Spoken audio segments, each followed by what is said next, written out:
alguém influente em Israel, príncipe dos judeus, e que ouviu falar de Jesus e resolveu ir ter com Jesus. Temendo represália, ele resolveu ir à noite. Nicodemos aborda Jesus, reconhecendo que Jesus era mestre, segundo, reconhecendo que Deus era com Jesus, porque ninguém fazia os sinais que Jesus fazia se Deus não fosse com ele. No discorrer desta conversa, Jesus começa a revelar para Nicodemos o grande amor de Deus. Talvez Nicodemos não entendesse, não tivesse ainda a oportunidade de ouvir de alguém com tanta propriedade acerca deste tão grande amor. Deus sempre se preocupou com a humanidade. Deus sempre quis se relacionar com a humanidade. Observemos que o livro do Gênesis vai dizer que Deus cria os céus e a terra. João vem reafirmando isso. E Deus vai criar o ser humano. E ele diz: façamos o homem à nossa imagem, conforme a nossa semelhança. Os animais, tudo que há no jardim, foi feito com a palavra haja. Mas quando chegou a nossa vez, quando chegou o ápice da criação de Deus no Éden, ele disse: este nós vamos fazer a nossa imagem, conforme a nossa semelhança. Pois bem, Deus fez o homem, e lá está o homem inerte, bem desenhado, bem trabalhado por Deus, mas era apenas um boneco de barro. Sim ou não? Sim ou não, irmãos? Sim, alguém pegou a visão aí, como diz os pregadores? E Deus pega o seu melhor, parte da sua essência, porque a Bíblia diz que Deus vem e sopra sobre as narinas do homem e partilha com o homem a vida, partilha com o homem o que tem de melhor em Deus, a sua essência, ou o que tem de melhor no homem, a essência divina, a essência de Deus. A partir de então, todos os dias, de forma ininterrupta, Deus deixava no apogeu da sua glória a adoração angelical e descia à terra para dialogar com o homem, para se relacionar com o homem, para conversar com o homem. A Bíblia diz que todos os dias, na viração do dia, Deus vinha ter com Adão no Éden. Todos os dias. Adão tinha o privilégio de diariamente ouvir a voz de Deus e presenciar a Deus, conversar com Deus pessoalmente. naturalmente. Mas a Bíblia vai dizer que quando Deus criou o homem, colocou para gerenciar o Éden, Deus deu ordens ao homem, Deus deu regras ao homem, porque Deus é um Deus de ordem, Deus é um Deus de regras, Deus é um Deus de normas. Deus disse: o Éden foi eu que fiz, você vai gerenciar, mas gerencie conforme as minhas regras. De todo fruto que há no jardim você pode comer, porém do fruto do conhecimento do bem e do mal que está no meio do jardim, dele você não coma e você não toque, porque no dia em que comeres, certamente morrerás ou morrereis. Aleluia. Pronto. E a Bíblia diz que o tempo passou, Adão consegue até então cumprir as regras, mas de repente a serpente, que era a mais astuta entre todos que havia no jardim, se aproxima de Eva e começa a tentar convencer a Eva que comesse do fruto proibido. Eva argumenta e diz: não posso comer, não podemos comer, porque Deus disse que no dia em que comermos, morreremos. E ponto final. Mas a serpente não desistiu. Ela insistiu dizendo: foi isso que Deus disse? Tem certeza que Deus está correto? Tem certeza que Deus é verdadeiro? Tem certeza que Deus não está blefando? Que Deus não está mentindo? É verdade? No dia que comer você vai morrer? Ela disse sim. E ela disse: não é isso, não é verdade. Despertou a curiosidade de Eva.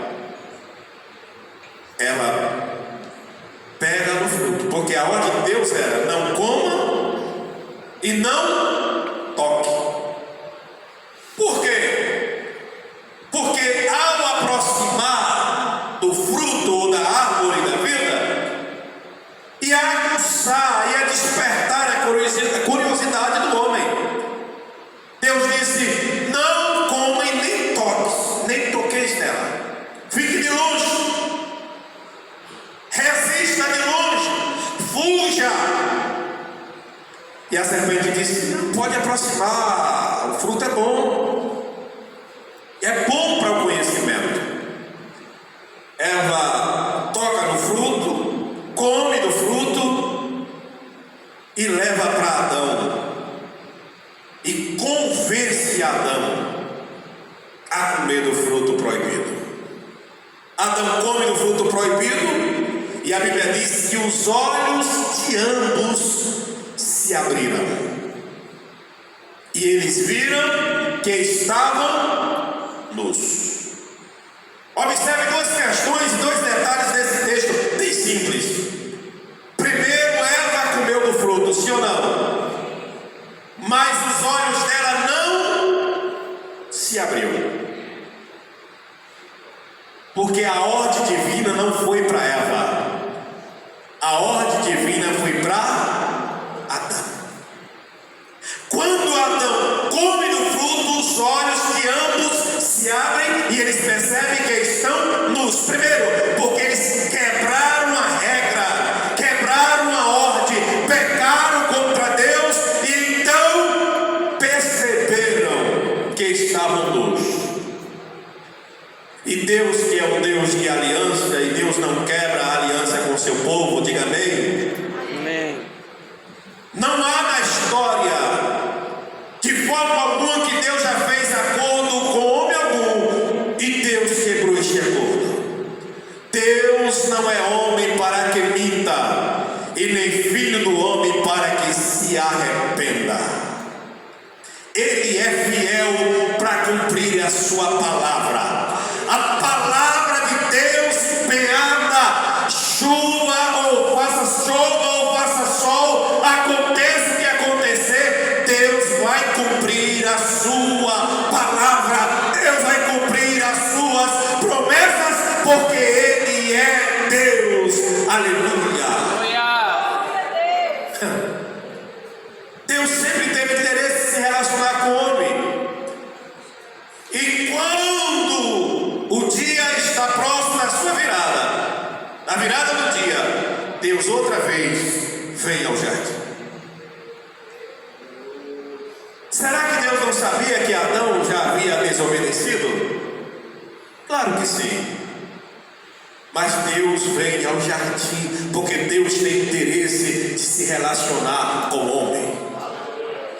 Porque o amor de Deus é maior do que os nossos fracassos. Porque o amor de Deus é maior do que os nossos equívocos.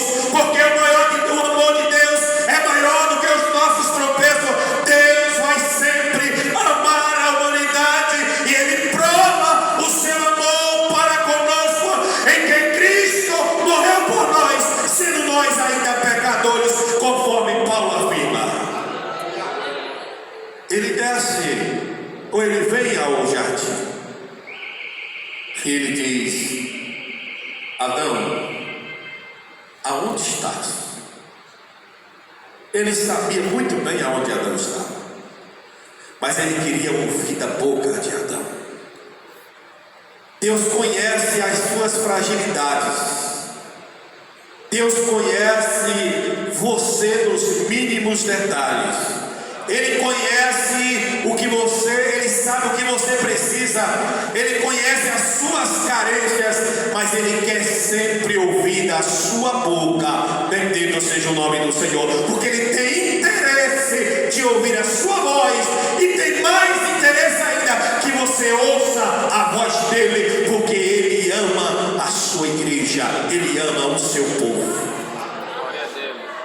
Aonde estás?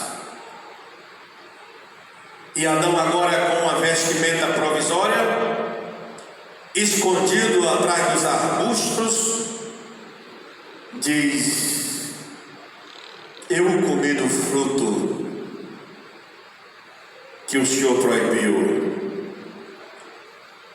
e estamos nus, estou nu e me escondi de ti.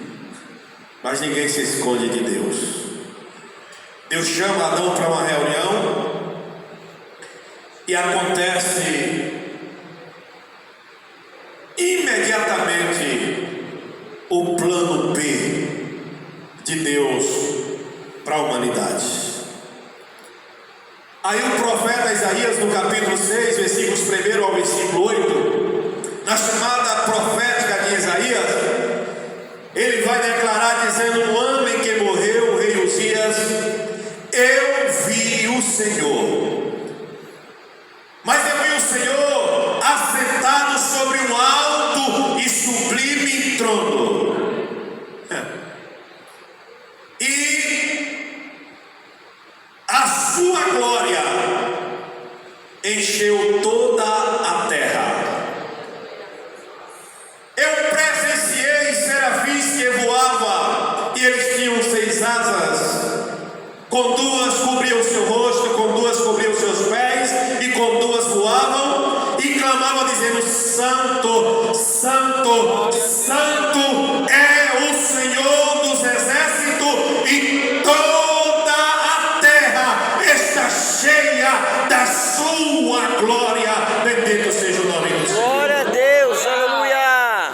Isaías diz: então eu percebi que era o meu fim, e ele exclamei dizendo: ai de mim que vou perecendo, porque sou um homem de lábios impuros, habito no meio de um povo de impuros lábios,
quem enviarei? E quem há de ir por nós? A terra precisa de uma intervenção divina. O pacto foi quebrado por parte de Adão. O primeiro Adão quebrou a aliança com Deus.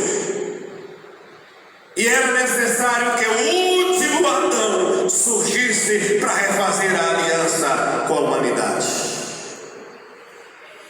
E o profeta diz que ouviu a voz dizendo: a quem enviarei?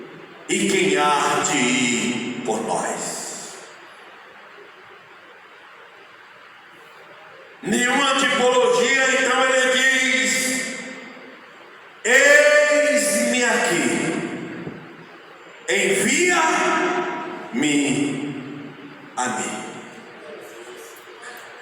Eis-me aqui, me torna homem e envia-me à humanidade, porque a humanidade não vai se perder. Aí você vai encontrar João 1, versículos 1: no princípio era o Verbo, e o Verbo estava com Deus, e o Verbo era Deus.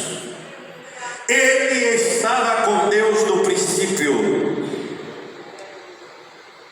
e nada do que se fez foi feito sem ele. João continua descrevendo e vai dizendo: e o Verbo se fez carne e habitou entre nós. A voz que Isaías ouviu já não mais estava no céu, deixou no apogeu da glória, e não como Deus vinha ao Éden, mas veio ao mundo, tornando-se carne, como eu e você provou de tudo que nós provamos neste mundo, venceu o mundo, venceu o pecado e garantiu a vitória da humanidade para a glória do nome do Senhor. Aleluia. Nicodemos reconhece que ele é vindo de Deus, porque ninguém faz as obras que ele faz se Deus não for com ele. Mas ele não está muito importando apenas com a retórica de Nicodemos, apenas com as afirmações de Nicodemos. Ele diz: necessário te é nascer de novo. Nicodemos diz: como? Ele diz: na verdade te digo. Verdade é que você precisa entender que se não nascer da água e do Espírito, não pode vir o reino de Deus. Ou seja, a minha parte eu estou fazendo, você precisa fazer a sua. O texto que lemos todo foi diálogo de Jesus com Nicodemos.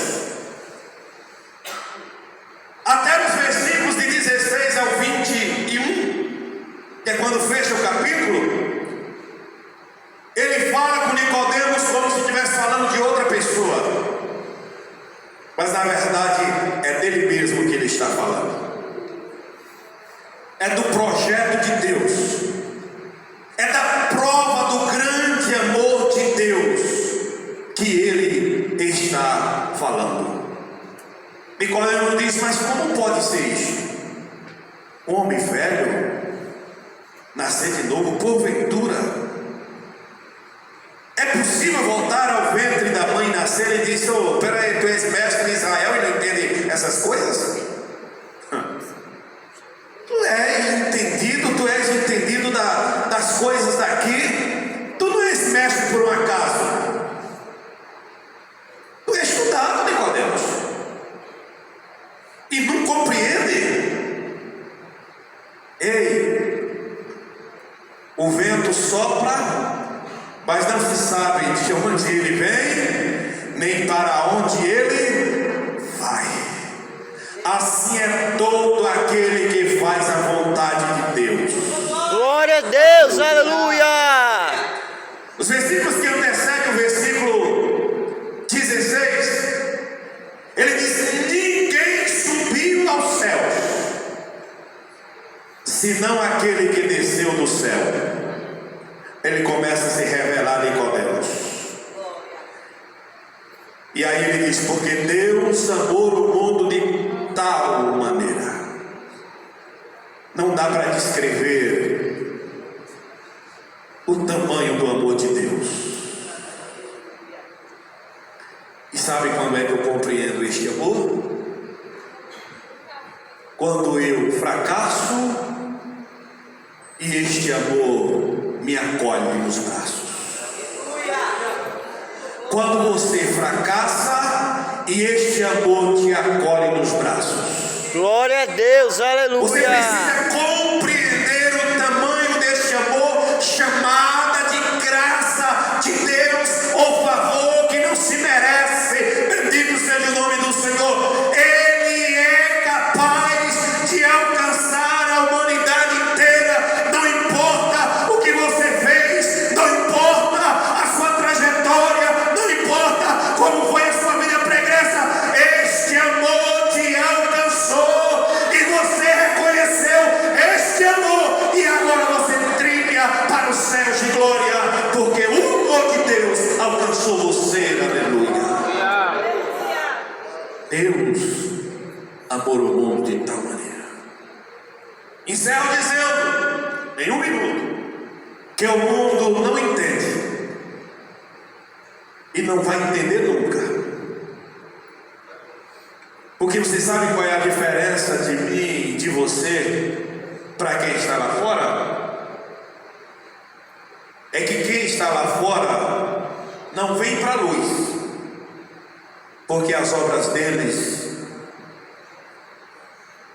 são feitas ou realizadas, executadas nas trevas. E se vier para a luz será revelada. Mas eu e você nos lançamos aos pés de Cristo, e mesmo pecadores que somos, porque eu tenho certeza que não é só eu que sou pecador, você também é, mas aos pés dele, nossas obras são praticadas na presença dele. E quando fracassamos, quando tropeçamos, não tentamos colocar um pano por cima, porque temos certeza que andamos na luz. Aleluia. Como ele na luz está, conforme João, 1 João 1,7 diz: se andarmos na luz, como ele na luz está, temos comunhão uns com os outros, e o sangue de Jesus Cristo, o seu Filho, nos perdoa de todo o pecado. Ou seja, para